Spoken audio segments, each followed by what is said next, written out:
This is Diamond Head Hawaii purified water, which originates in the clouds high above the pristine Hawaiian mountains. Each tropical raindrop travels through natural ancient lava rock, which is then filtered through the process. Diamond Head bottled water costs $1.69. Let's test the pH and TDS levels.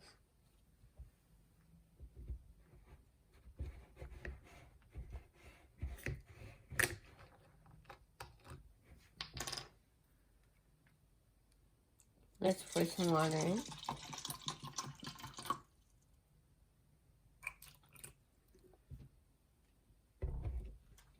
First, let's test the TDS level.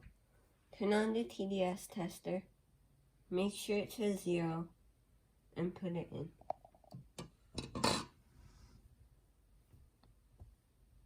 Three, that is microfiltered water.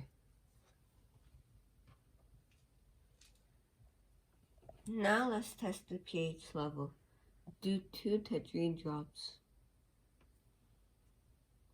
I'm gonna add 3 because I poured in a little extra water.